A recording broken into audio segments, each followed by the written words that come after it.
Good evening. Hello, beautiful ladies. Welcome back to another packed show we've got for you tonight. Another episode of Women's Hour. Back again to talk with all of my beautiful ladies on the stream tonight. Welcome to the much anticipated Mrs Radlib. Can I call you Heather? Sure. Well, welcome, Heather. Hello. You have so much experience on this topic. I can't wait to hear what you've got to say.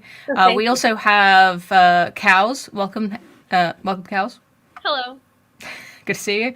We have Birdie, as ever, faithful Birdie. Good evening, always here. I'm loving the panel tonight. I think it's going to be an interesting one.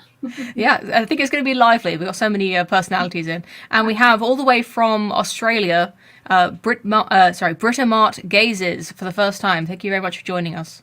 Thank you so much. And tonight we are talking about babies, about motherhood.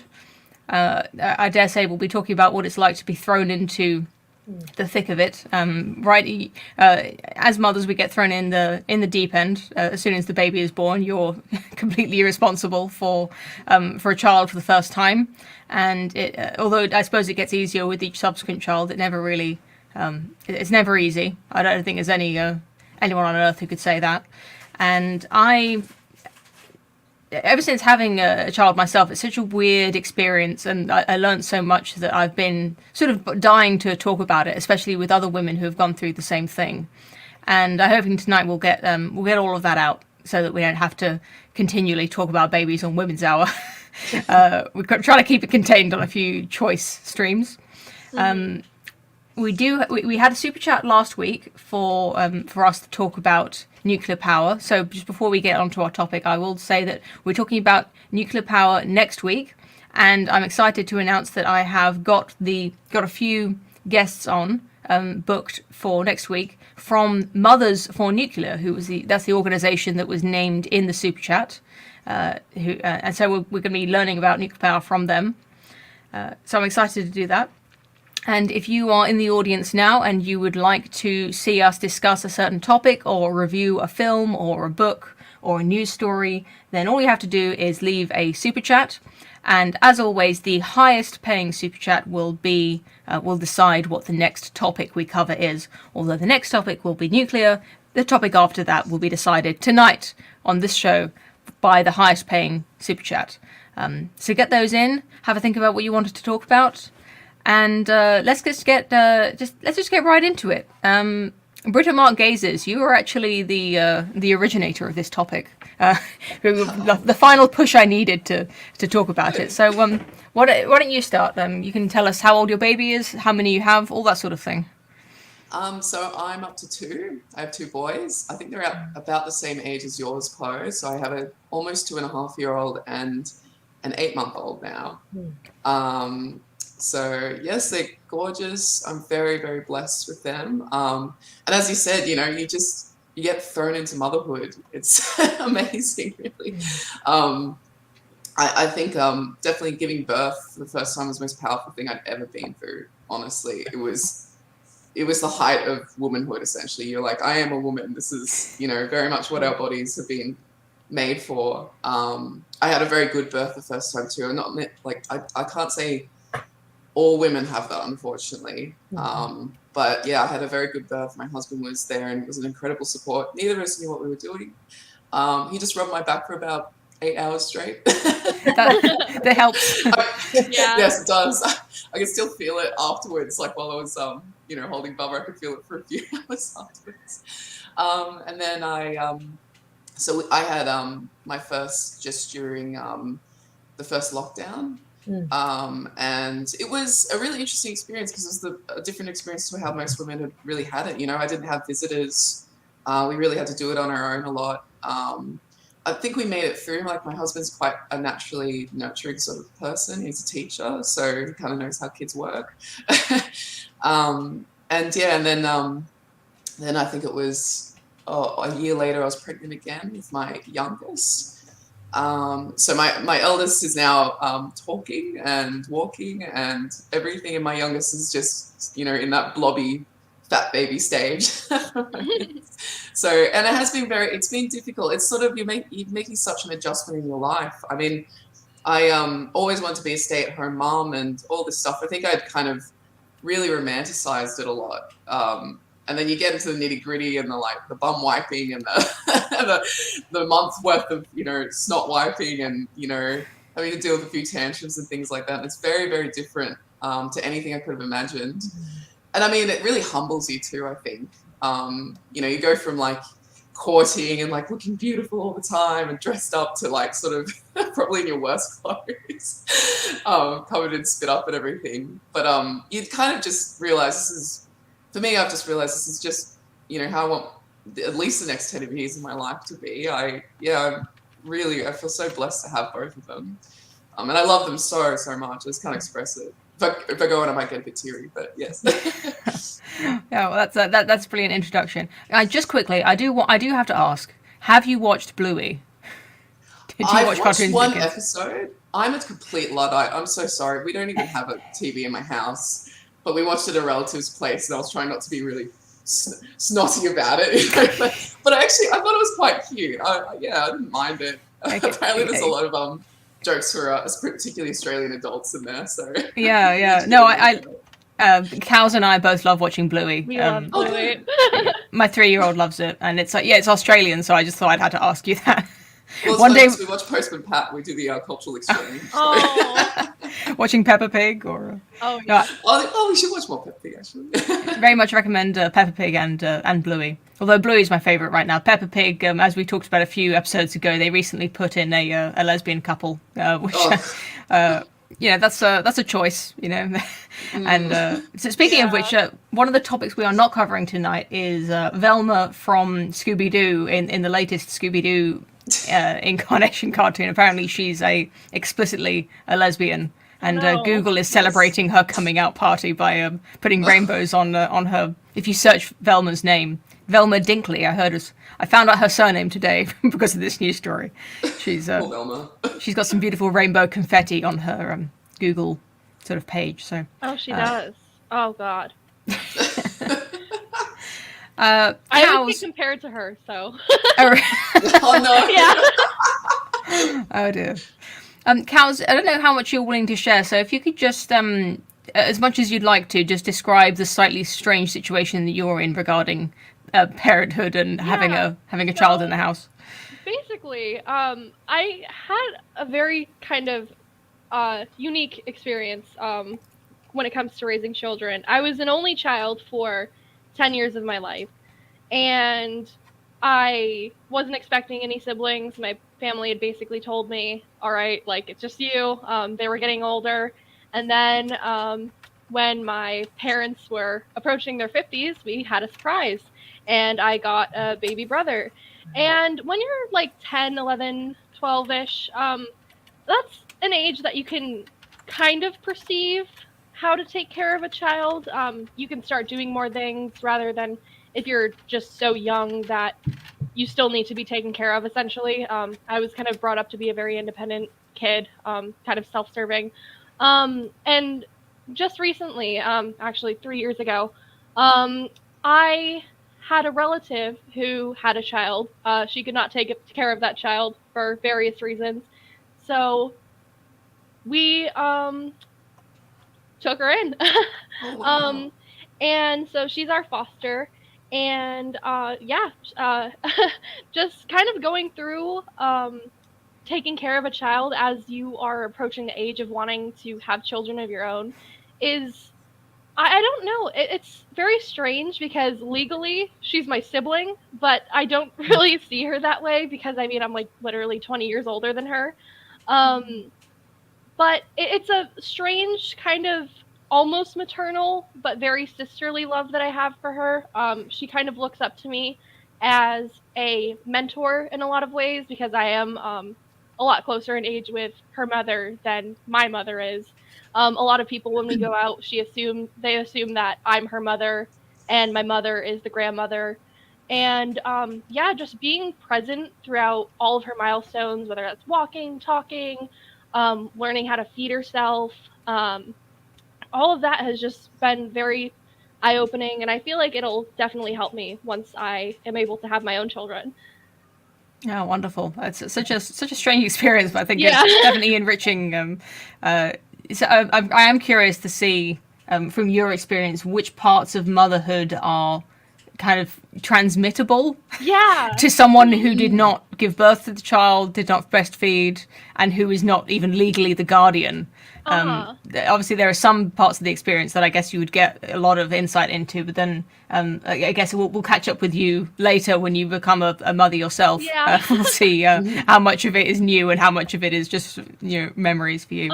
And I am in education as well, so I do have experience being around young children, and I have for a few years now.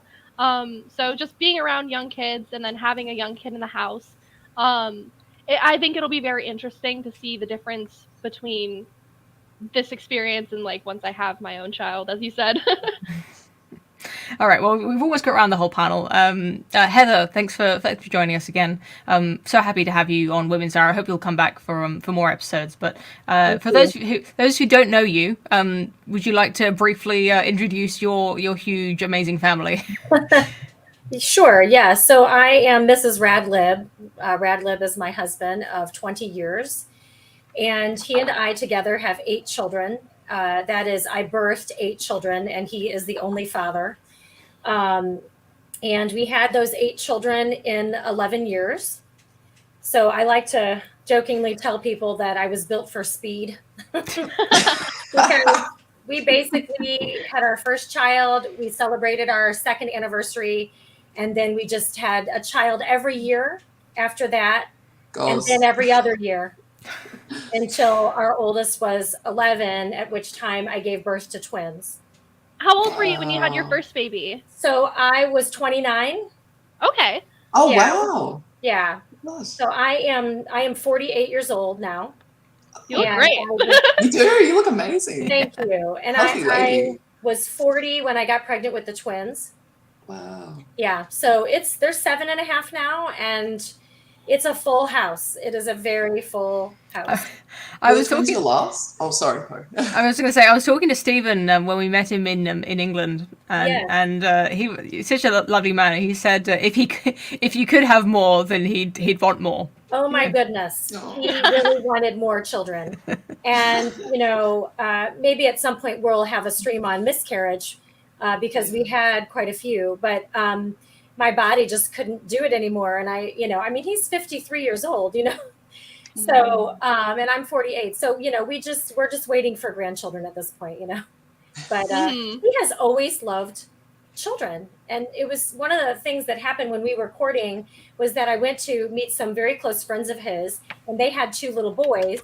And as soon as we walked in the door, both of those boys essentially jumped on him and like stuck to him like Velcro. And then he was just sort of walking with them stuck to him. Oh. And I remember thinking, okay, yeah, that's pretty sexy, actually. But this is a guy who really loves kids, and he really wants to be a dad. So he's definitely a dad.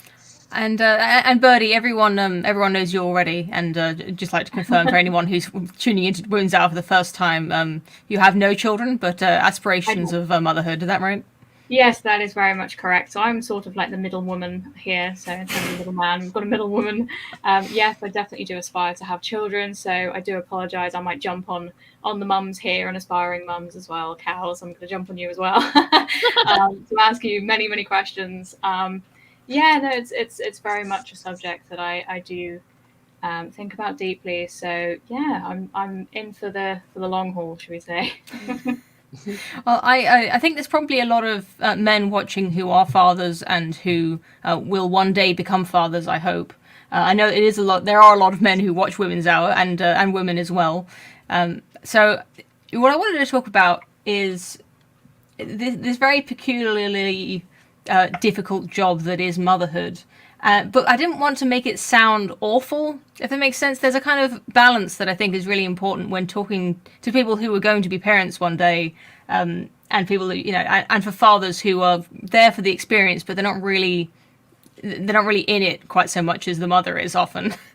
And I just wanted to kind of describe, with the help of the other women on the panel, how difficult it is to be that intensely involved in the care of an infant, but also how it being difficult doesn't really make it bad or worse. It certainly it triggers negative emotions at the hardest points, but it being difficult is almost a feature, not a drawback, because I think it's a wonderful thing to step up to a difficult task and to take it on every single day. To do something that is very difficult and very important does make your life very, to use an overused phrase, meaningful. It's very rewarding. And to do something that is difficult and rewarding, I think, leaves you with so much more than having a life that is easy and sort of leisurely, if that makes sense. And foremost among those difficulties is this constant battle that I had with my first daughter until she was able to be sort of more verbal and a little bit more empathetic. And what I'm currently going through with my youngest daughter, she's just 7 months old, just started to kind of crawl around and pull herself up onto furniture. And I basically came to this conclusion that the way that infants experience their relationship with their mothers is really not a loving relationship in the way that we understand the word love between older children and their mothers, or within a family, between adults, like a friendship. Because babies, I think, basically not able to comprehend what psychologists call theory of mind. They don't know that other people are alive and can experience pain and pleasure. All they know is that there's an enormous woman who feeds me, and I really feel safe with her. I really like her. I like her being there. But basically, I don't care if she's in pain. I don't care if she's in a dead sleep when I need her. Yeah. Babies just impossible of comprehending other people's difficulties or pain, and so they can't really reciprocate even at all. Every single minor, teeny tiny inconvenience is worth waking you up for. It's worth causing, just pulling your hair or pinching and scratching and biting, and not in a malicious way like older children do, but babies just completely obliviously will just put you in the most amazing pain without feeling any remorse. And I in fact, as Amy has observed on earlier streams, I believe that babies actually get a kind of enjoyment out of eliciting like yelps of pain from their mothers. So, oh yeah, I pulled this thing and mummy made a funny noise. Like they just find that hilarious, in my experience. So it is difficult to care for someone who has absolutely does not care about you at all in some sense. So what do you think about that? Anyone want to jump in and got anything to add? Well, as someone who's trying to lie down for a nap about 2 days ago, my toddler decided to sit on the bed next to me and then slowly pile toys on me. And then he got daddy's shoe and dropped it on my face. I totally get it. Yeah. I realize the shoe's not that bad. Anyway. But no, it's true. They it's so bad. I want to say the word unempathetic, but that sounds like they're sociopaths or something. They are sociopaths. I mean, if an adult treated you that way, you'd call them a sociopath. Yeah. Honestly, yeah, that's true. I mean, we sit there at the dinner table. My toddler is just eating as loudly as he possibly can, not looking at us in the face, and then he'll stand up and announce something. And I just turned to my husband and said, "Can you imagine if we're sitting here with like a 20-year-old doing that?" It's bizarre. Yeah, it's true. They don't really. I think this is why women are so kind of good with younger children generally. Is that I don't know. I think we kind of don't need that two-way street sometimes with them, or it's not really that. I mean, obviously we do need that with our friends, but I don't know. There's something in a woman's brain that seems to switch on where we don't need the two-way street that's usual with love. Like we can kind of just give our all to this child. And of course, there are points where like I'm a bit over it, and I'm like, I just need a 5-minute break. I'll be back. But yeah, I think if you go into this whole relationship with a baby thinking that you're going to kind of immediately get that love back, you're kind of barking up the wrong tree. Like my sister was saying to me, so she's a bit of a progressive, so she knows a lot of soy boys.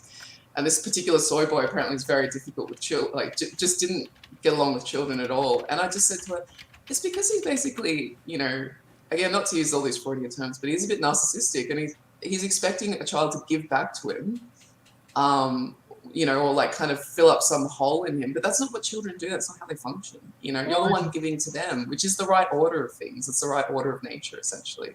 They just don't have the capacity for it yet. That's right. Yes, that's right. Yeah, so I think, and you know, I think it's weird when adults sort of see children as like kind of plugging up a hole or something. It's like, no, you actually really have to humble yourself and like really grow, I guess, in the virtue of charity, if you want to use that word, and really like, you know, you have to give completely to them. And then obviously mold them and guide them and try and socialize them and all of that stuff. So yeah, I think that is how it has to be, but it is difficult.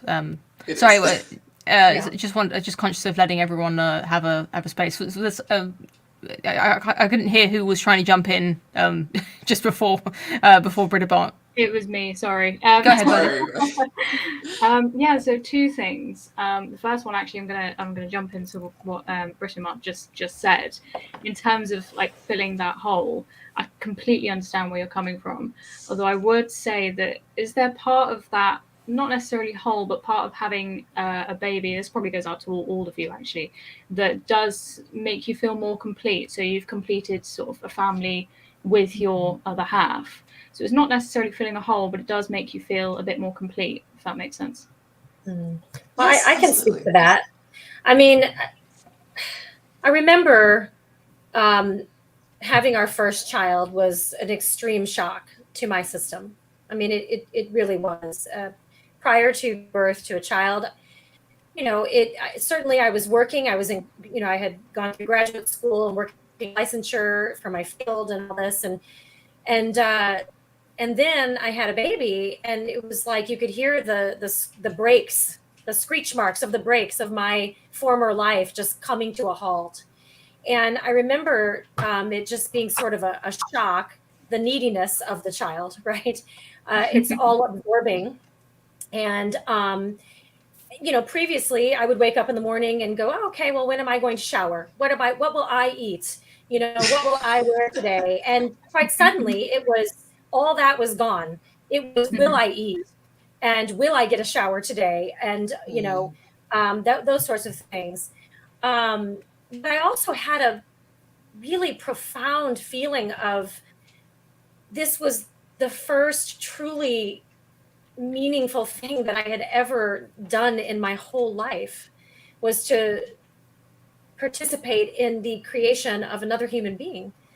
And it felt really big, much bigger than me. And I think that what response can you have but to humble yourself and just say, okay, I'm also kind of starting over from scratch. I've been given this new human who knows nothing, who I wouldn't say is a clean slate, but, you know, they can love, and maybe we'll get to that later, but you have to really be selfless, and it can be very painful initially, you know?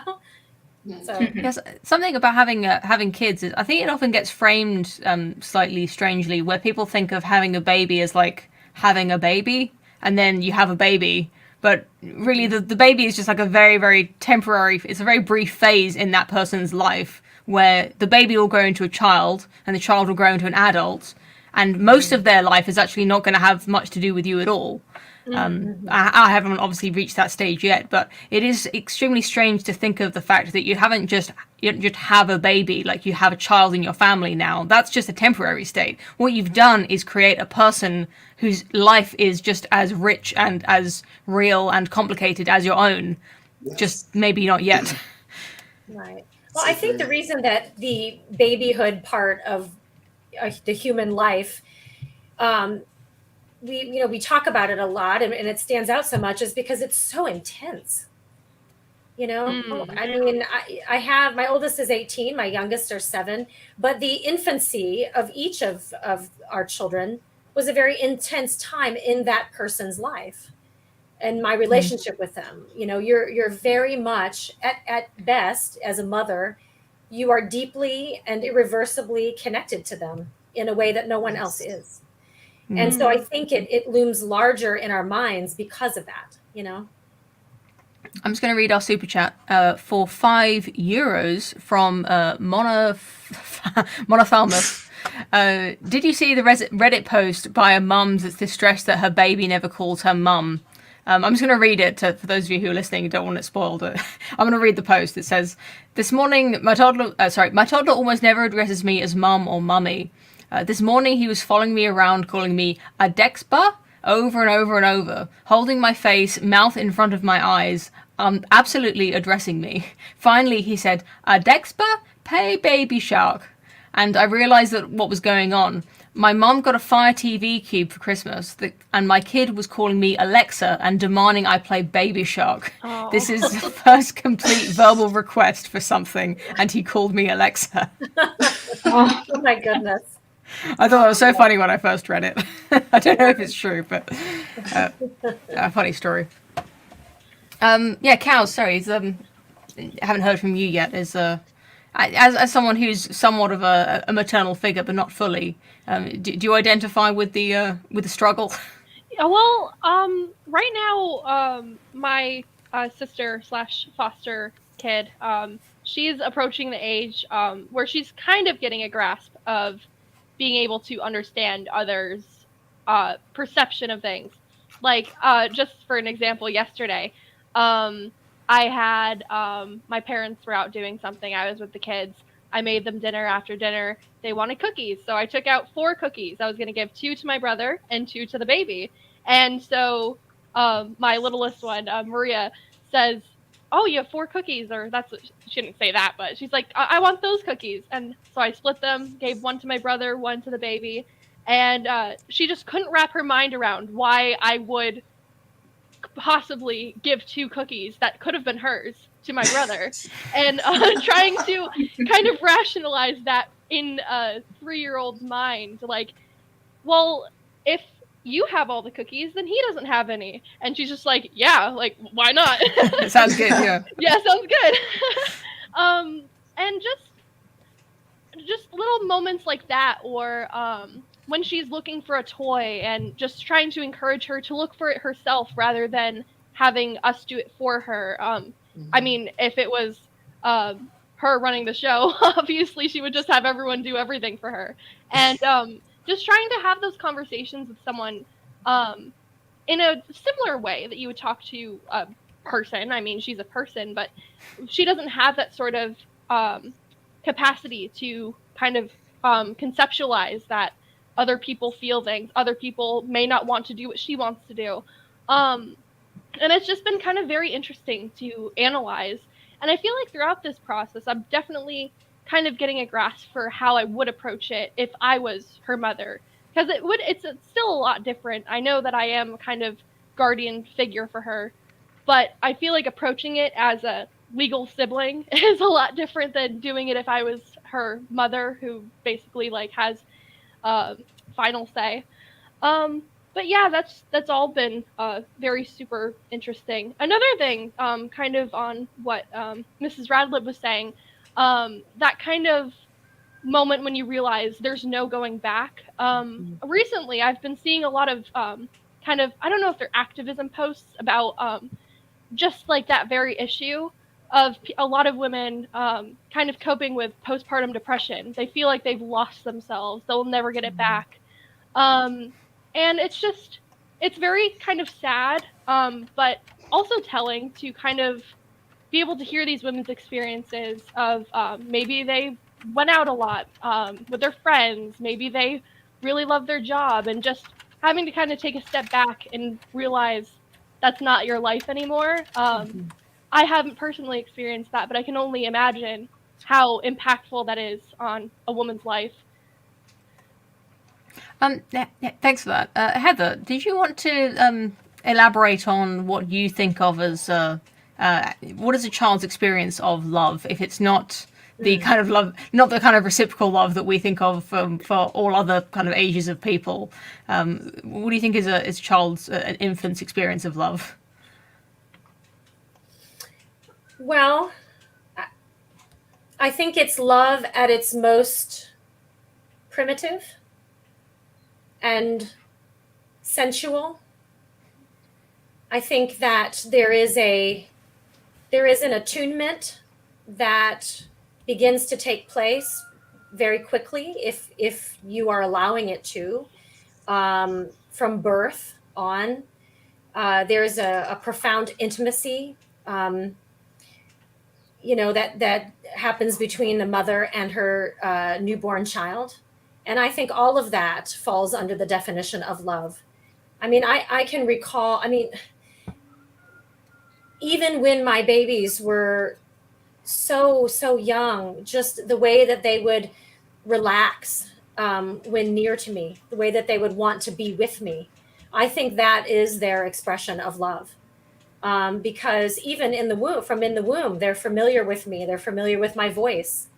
From very quickly, early on, they're familiar with my smell, and, these are I don't know if this is too racy, but I mean, when you are first in love with someone and you become lovers, these are the same kinds of things that you experience with your lover.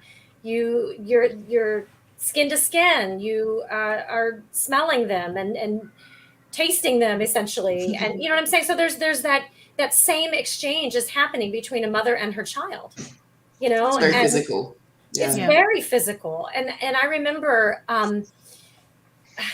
because I had very different kinds of births, my hospital births, I was in the hospital usually because there was a complication, and I would usually have an epidural and would have the Pitocin and those kinds of things.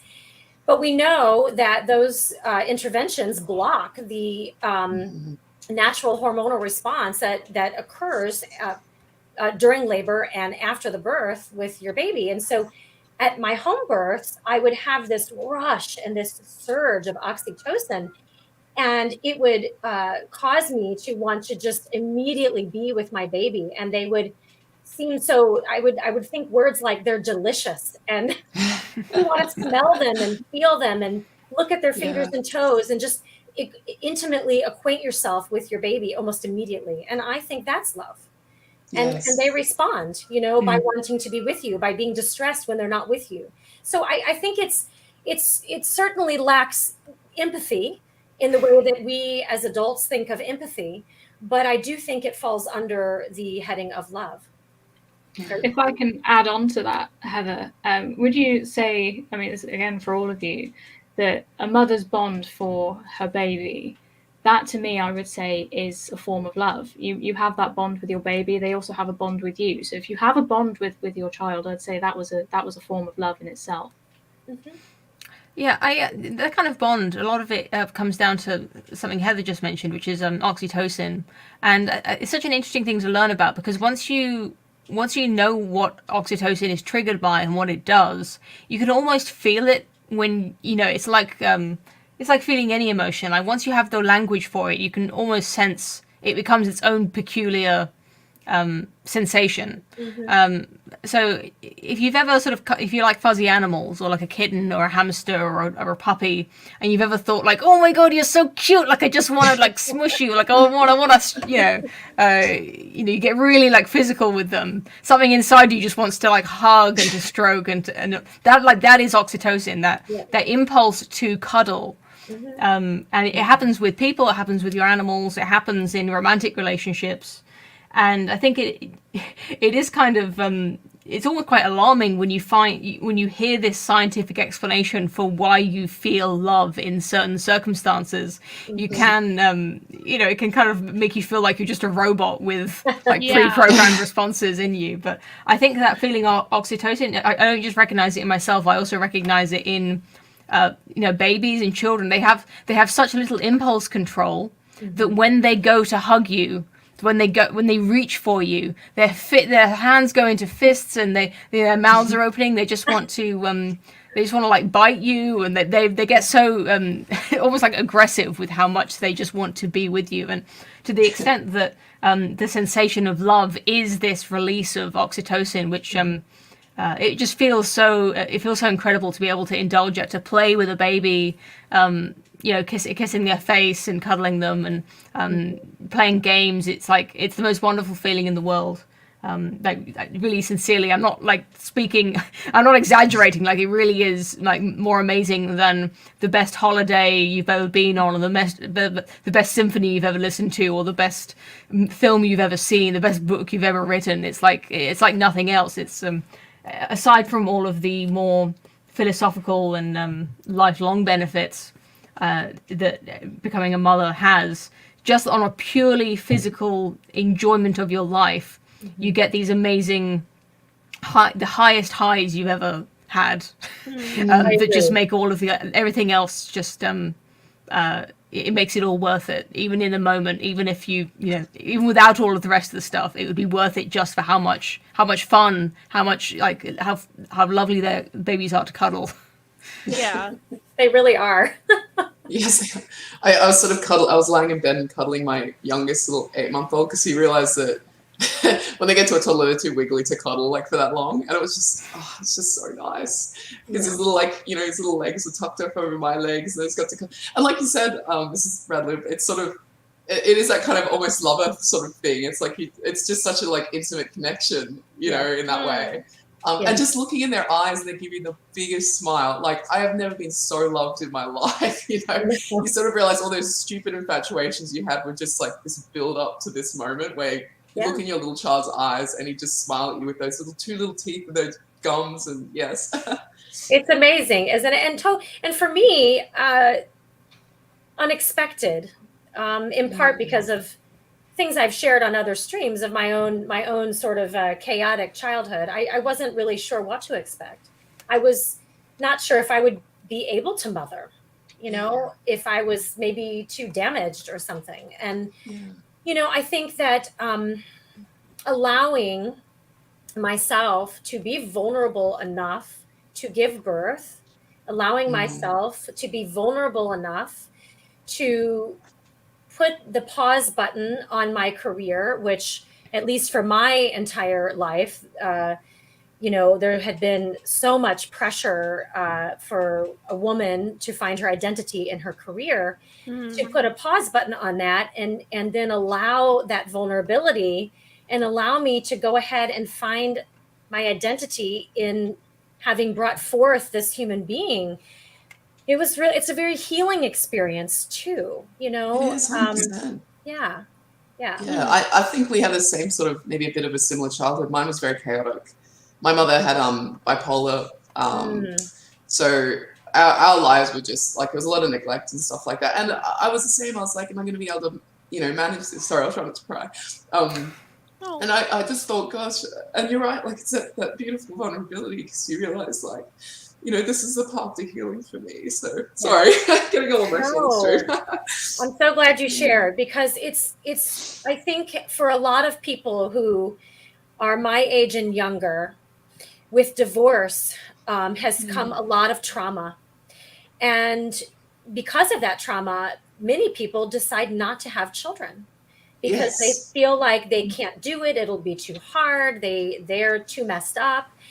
And what I have found is that, now, of course, I mean, I had to do some work, with a therapist or whatever. But what I have found is that in choosing to surrender myself to the moment, because babies, it's a moment to moment kind of a life, and surrendering myself to the moment was where I found the most, the most depth of healing, and we had our first 3 in 2.5 years.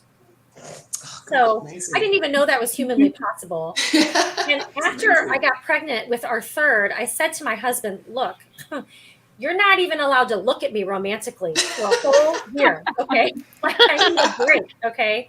And we had a midwife who served the Amish community, and she even said, Heather, you need to slow down, okay? So that's a big deal, okay? So I remember there were points where, so I had a 2.5-year-old, a 1-year-old, and a newborn. Wow. I can't imagine it. I mean, other than having twins, I can't imagine how much it could be more difficult than that. I cried a lot. I was very overwhelmed. I was very overwhelmed. It was like baptism by fire. And sometimes, I would line them all up and change their diapers all at once.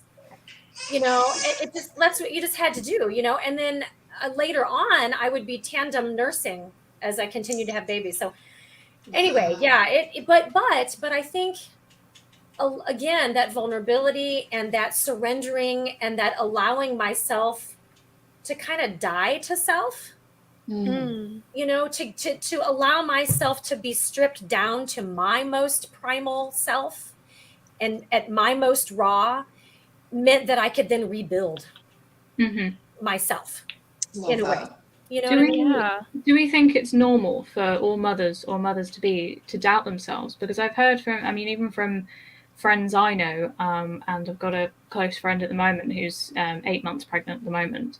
She's constantly doubting herself, and I've heard from a lot of people that that's just a normal thing to do. And as you've just said, Heather, it does come, especially with parents who've divorced or anything along those lines, childhood wise, that you do end up doubting yourself. I've doubted myself more than once about becoming a mother. And do we think that's a normal thing that women do, or is it just specifically to certain people, or what do we think?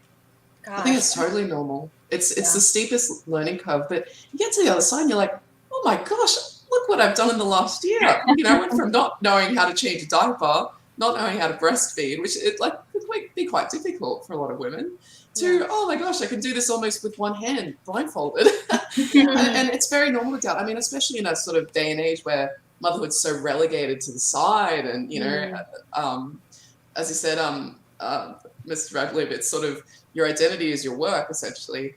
I think it's so normal to doubt, and we probably overly doubt these days. But I would say to any woman, yes, you'll start with doubts, but you are going to learn on the job, and it's not going to be a problem. You keep learning, and it's amazing what you can get through. 3 kids, what was it? 3 kids in 2 years, was it? 2.5 years. 2.5 years. You got through it. You're still here. Oh my gosh. I don't think women give themselves enough credit. I survived. Yes, and you're looking great. But I more than survived. Yeah, that's I thrived. Because I think because of that surrendering, that daily surrendering, and allowing it to be my life. But I think doubt is how can you not doubt? How can you not feel some insecurity about it? Here's what I always think. I think about our ancestors who came before us, who raised babies in much harsher environments than we have to. Think about the cold, the environment not having any central heating, no hygiene standards, no disposable nappies, even not even going back that far, no running water, ridiculous, something that we would consider even beyond impoverished, the very most deprived situations people have always had children in, and if they didn't, we wouldn't be here today.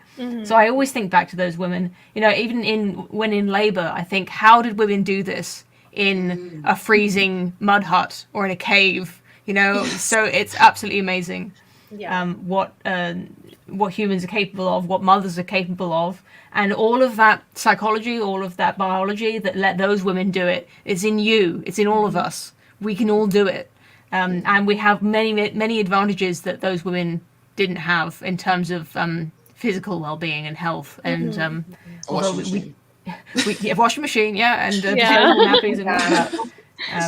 It's great, and there's so much more to say, but we are 45 minutes in, and I do like to keep the topics coming in thick and fast. And the chat, they're just screaming out that the viewers, they all want to see Amy, so we'll bring in Amy. They can't wait anymore. I've held her back, but she will. They will not be silenced, and we'll have to invite her on the stream. Amy, are you there to join us? She may not be. I am, yes. Hi, welcome to the stream. Everyone knows you already. Everyone in the chat and the panelists. Hello. Before we begin our next topic, we've just this very second we've got a super chat from DRT is King, our generous benefactor, for $20. Happiness in women and its cratering in the years since women's liberation. With Aidan Paladin on her channel and the Broken Crown podcast, she's said she's up for it, and you said you want her on. Yes, I did see Aidan Paladin made a video. Was it last week? A few weeks ago. I watched the whole thing. It's a whole hour-long extravaganza about.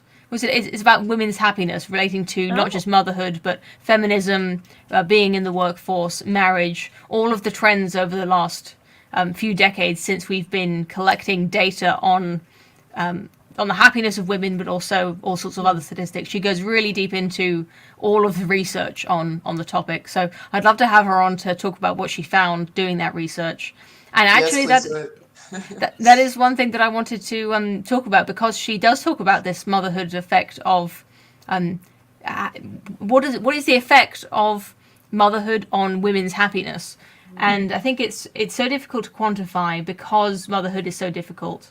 But basically what it comes down to is that I believe, we'll talk about this another time, I guess, but happiness research, to give you the quick version, it's incredibly flawed because it's just self-report.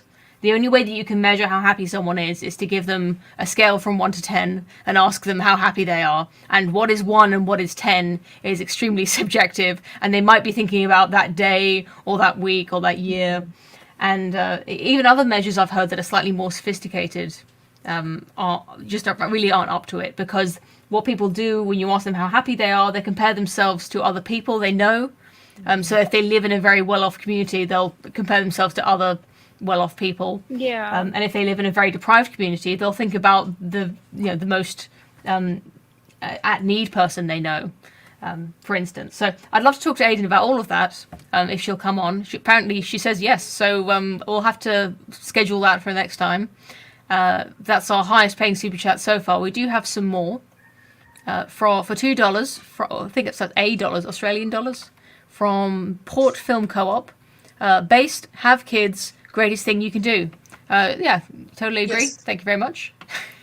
And for $10 from the English Loyalist, thank you very much. Do look up Cornelia and her jewels. A great story of motherhood. I knew an Anglo woman who had 21 children, and she was the happiest woman I know. Keep up the motherhood. We need you in this time. Wow, 21. That's one of the most I've heard. So well done to her. Young.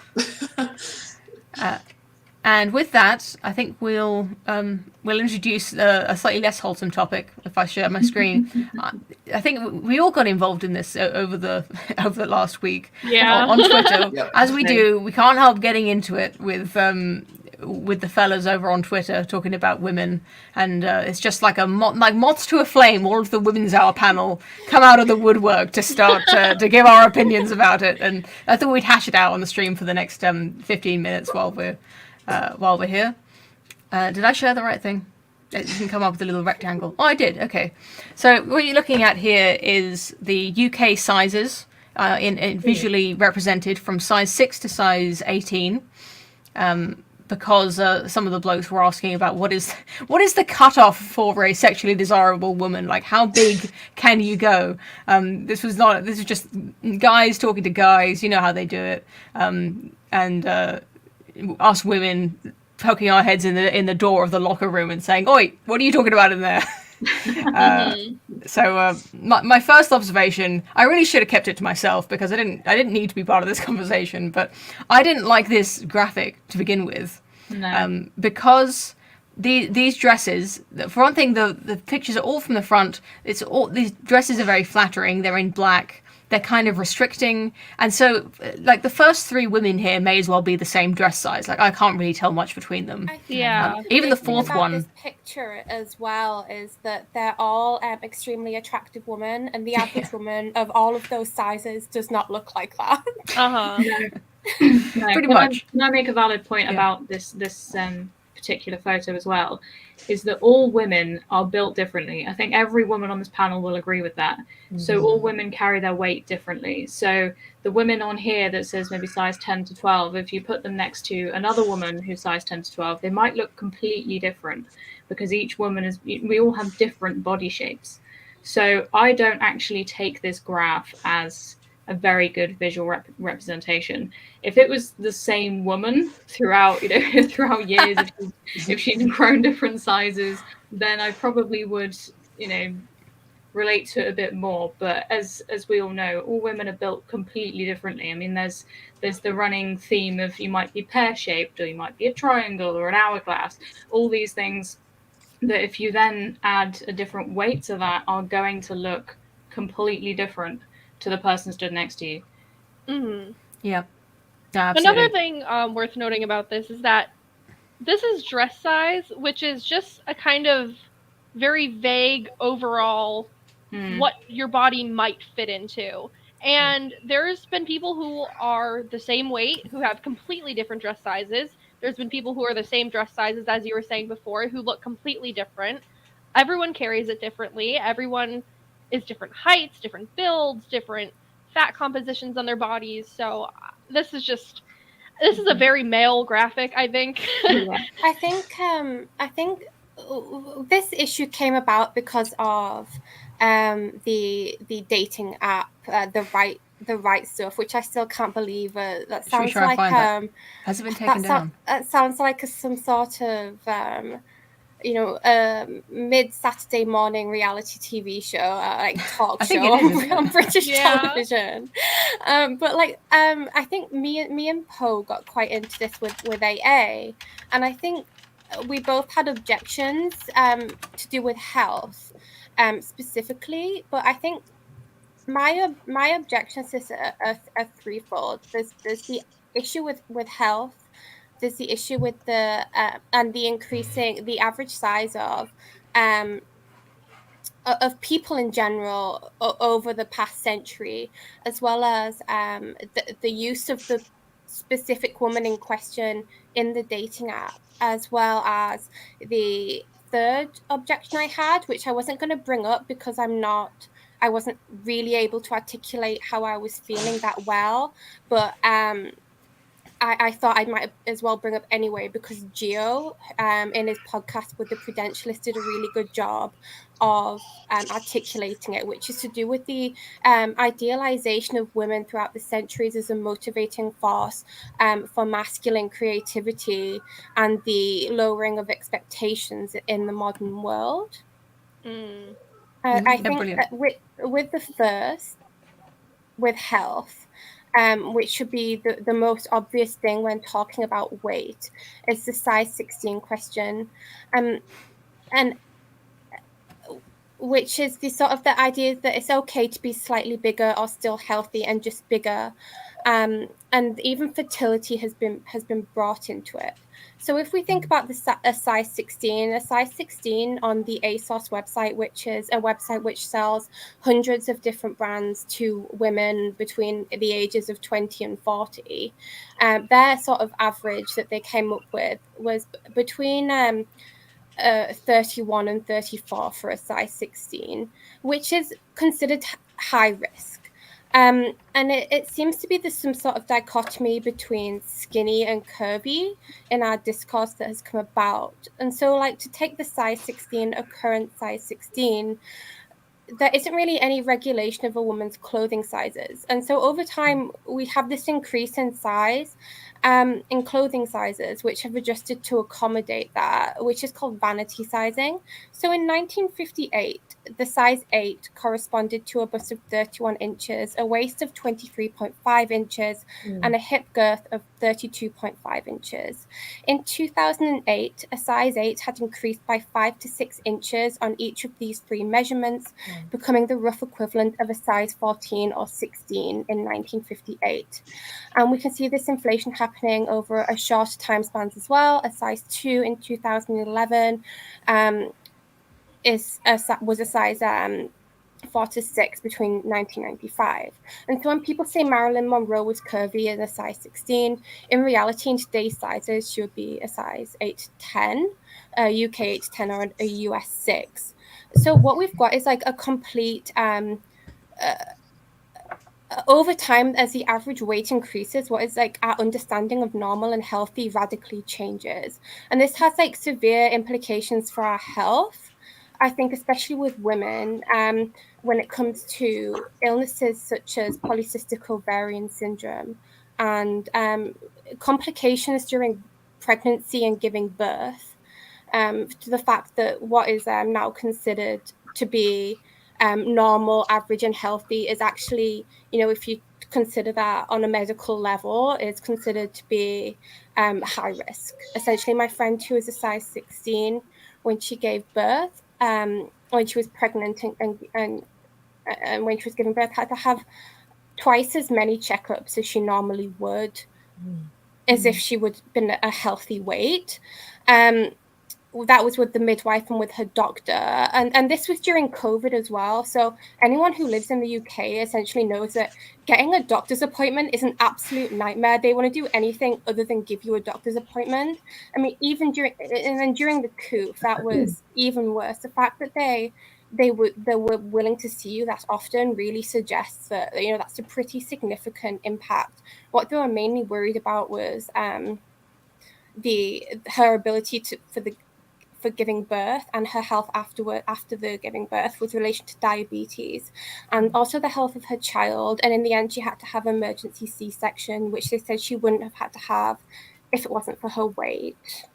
Yeah. Just to jump in here quickly. Giving birth is it's extremely exhausting. Actually, it's something like not literally like running a marathon, but it's an endurance feat. You really have to be in a good physical condition, taking into the account the fact that you're pregnant, you're heavily pregnant, but impairing your normal physical fitness. It really does help a lot to be in a good physical state at the point of getting pregnant and maintaining that. They were mainly worried about blood pressure and diabetes. Yeah, that too. Yeah. During and after the pregnancy, I think they have different names. That they've got like additional names to just like blood pressure and diabetes for when it's related to pregnancy. But it's on the tip of my tongue. I'm trying to remember the name. Gestational diabetes. It wasn't quite. I think it might that and something else. Hyper something. Preeclampsia, like high blood pressure. Preeclampsia, yes. Where it's temporary. That's different from diabetes. That has to do with the blood pressure. Yeah. Yeah. They were the main two things that they were concerned about during her pregnancy. Did she actually have it, or were they just testing her for it? No, so they were the double the sort of the having to have twice as many checkups throughout with what they were testing her for, but the C-section they said was due to her weight. Mm-hmm. So what I wanted to say, thanks for all of that great research, Amy, and that really does lead in well to what I wanted to say on the issue, which is that we like to have a laugh on Twitter, and I do sometimes feel guilty when I you don't know exactly how what you've said is going to be read, and sometimes people take you seriously when you're trying to make a joke, and I try not to think about it too much. But what I basically wanted to say is that we just want women to be healthy. We want them to have healthy pregnancies, healthy babies, healthy families. We want them to have good sex lives within a marriage, within a healthy monogamous relationship. There's really obviously it's easy to be too skinny. It's possible to be too skinny. I wouldn't say it's easy to be too skinny. I'll issue that as a correction. Although for me, without going into it, I've been ever since the baby was born, I've been losing weight without meaning to, even though I'm eating like crazy. So for me, it's very easy for me to sit up here and say everyone should be skinny when I'm literally not putting in any work at the moment.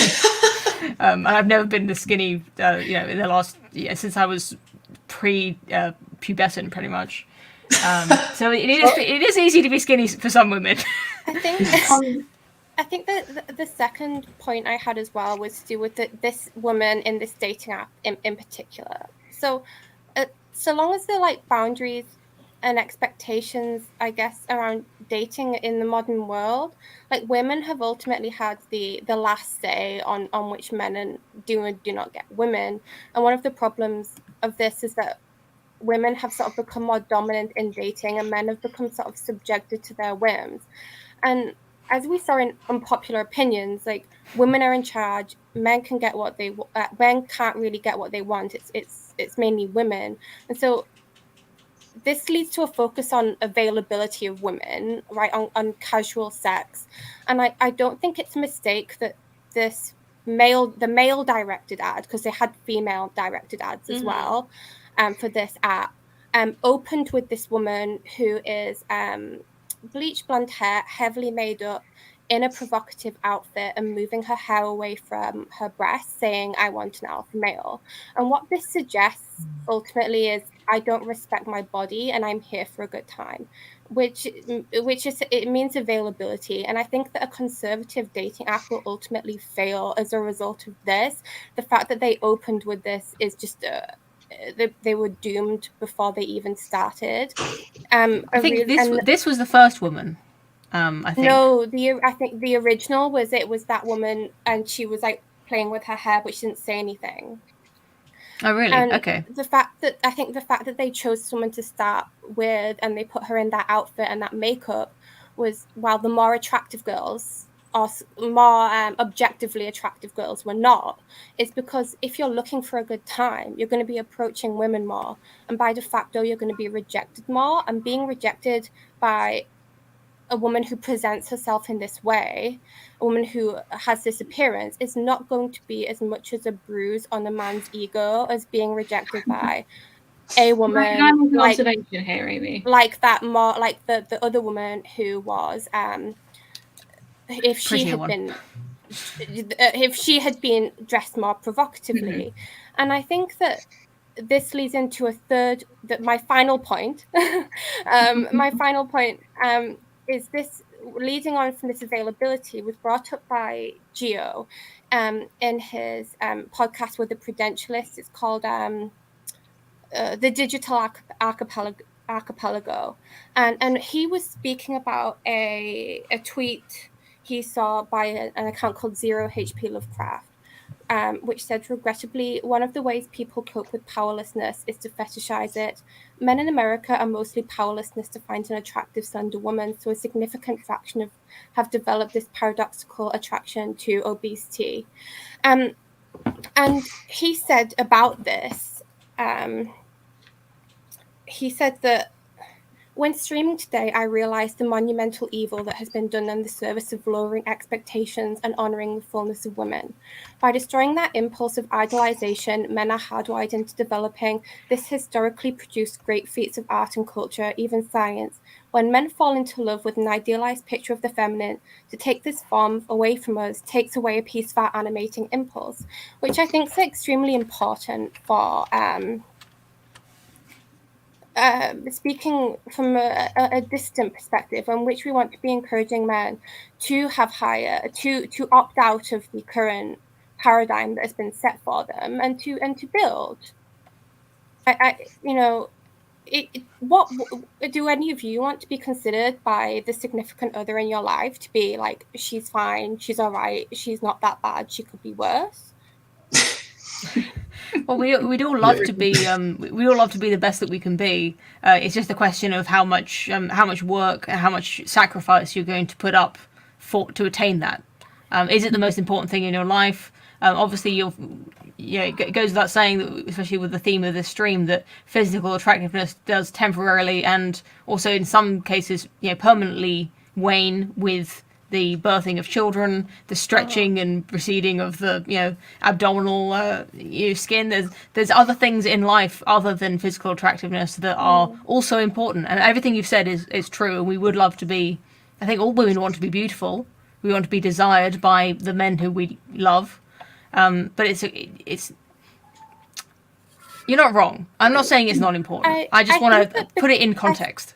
I think that because modern women have been so sexualized, that we as more conservatives are willing to sort of turn our backs on sort of physical or idealized feminine beauty. And I think that is essentially the same sort of the other side of the same coin as liberalism.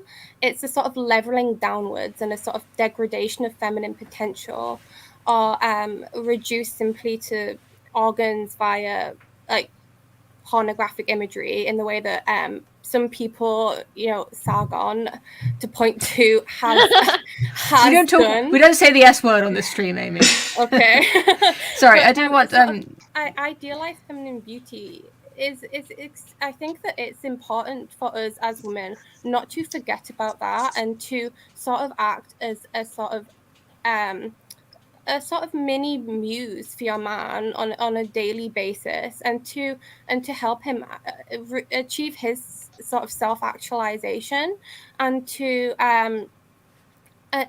help him maintain his virility. I think that's extremely important, and that doesn't mean like tarting yourself up, but it means like looking after yourself and looking after your body, because like this shines through in all of our relationships, and it does inspire virility and joy in those around us.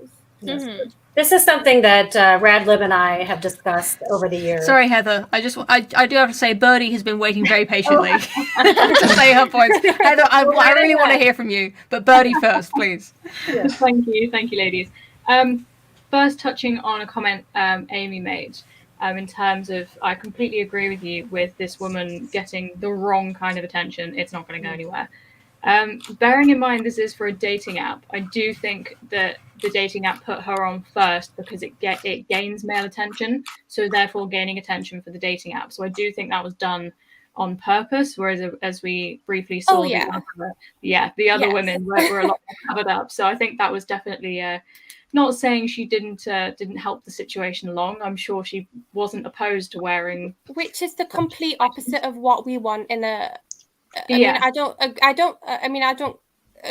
go for online dating. I never have. But if theoretically, if you want a conservative dating app, that is not what you want to be encouraging. Yeah, absolutely, completely agree with you.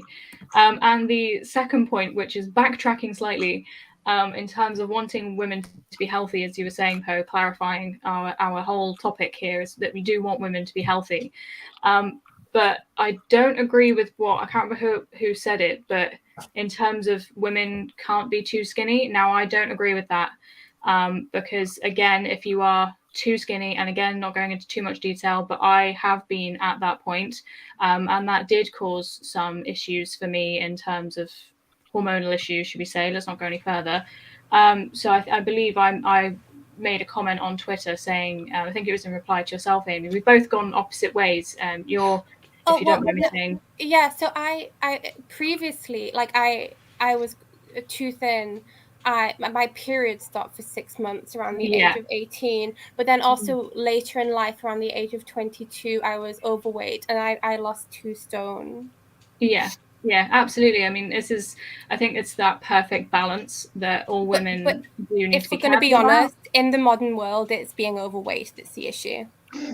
Yeah, no, I totally agree with you. Being overweight is definitely, for men and women, it's being idolized. As we've definitely said, people are saying, it's okay to be a certain size. No, it's okay to be healthy.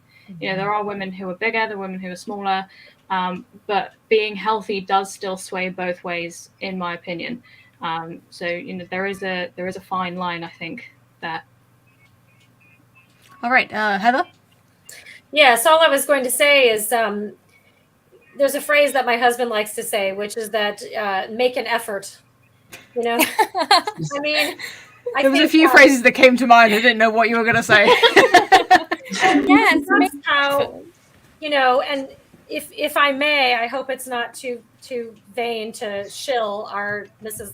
Radlib stream for tomorrow. We're going to be talking about modesty and dressing like a lady and this sort of thing. And I think one of the things in our marriage that has been important to us, it's been important to my husband as a man, is that I make an effort in the way that I dress, and when we are out together, I make sure that I am dressed in a feminine way, but also attractive but not too revealing, and it does have an impact on our relationship, and it does encourage my husband as a man that I, as his wife, will make that effort for him. Absolutely. And regard to the health issue, this is something that I have recently had to address.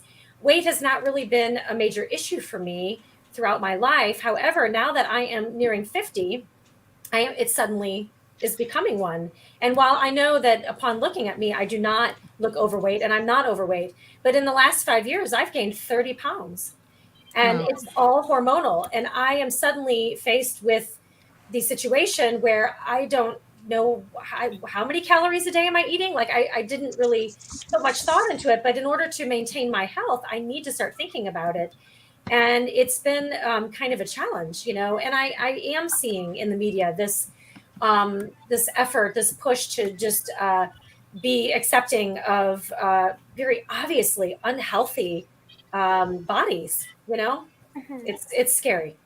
So. We're with the male side of the sort of online right, and the sort of distant sphere, health and maintaining masculinity through a healthy lifestyle is actively encouraged, but it doesn't seem to be the same with the feminine side. And it'll do seems to be the default. And I don't, bringing up